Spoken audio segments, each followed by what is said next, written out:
மற்றவங்களோட கருத்துக்களும் அதாவது ஐடியாவும் உங்களை ஆட்கொள்ளாமல் பார்த்துக்கணுமா? உண்மைதான். ஏன் அப்படின்னா, ஒரு சின்ன உதாரணம். நம்ம ஒரு வீடு கட்டுவோம்.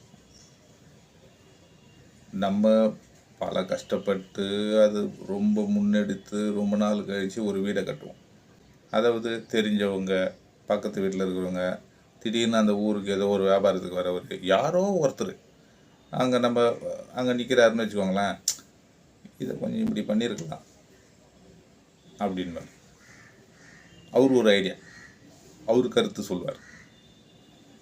இன்னொருத்தர் பார்த்தீங்கன்னா, இது என்னப்பா இது இப்படி பண்ணிட்டீங்க, இது என்ன மாதிரி பண்ணியிருக்கணும், என்னப்பா வேலை தெரியாத வச்சு பண்ணியிருக்கிற இப்படின்னு ஒருத்தன் வந்து என்ன சொல்லுவான், என்ன நீ கிச்சன் இங்கே வைக்கணும் அங்கே வைக்கணும், இதை போய் நான் மாற்றி மாற்றி வச்சுட்டேன் இப்படின்வான்.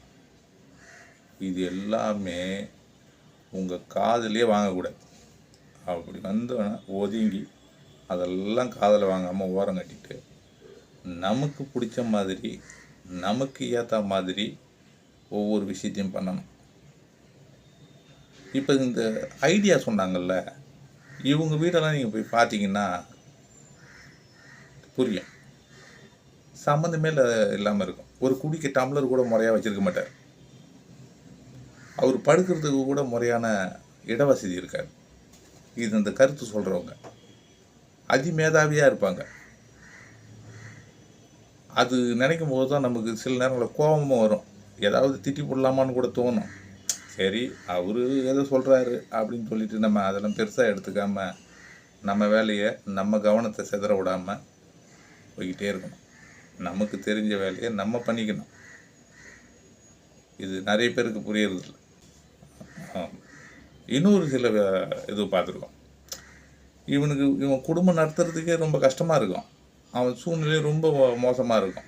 அவன் டெய்லிக்கு கூலிக்கு போனால் தான் ஒரு பிழப்புன்ற மாதிரி மற்றவங்கள டிபெண்ட் பண்ணியிருப்பான். அவன் ஏதாவது ஒரு கதுவோ ஒரு ஜன்னலோ மாட்டுறான்னு வச்சுக்கிங்களேன், அவர் ஒருத்தர் சொல்லுவார், மரத்தை அறுத்து ஊற வச்சு என்ன ஸ்ட்ராங் தெரியுமா அப்படின்னு. ஒன்றுமே இல்லாத ஒரு ஜன்னலுக்கு ஒரு கட்டல் செய்கிறதுக்கு, ஒரு கட்டலுக்கு மர பீரோ செய்கிறதுக்கு ஒவ்வொருத்தன் 2 லட்சம் 1.5 லட்சம்லாம் செலவு பண்ணியிருக்கிறவங்களாம் இருக்கிறான் ஊரில்.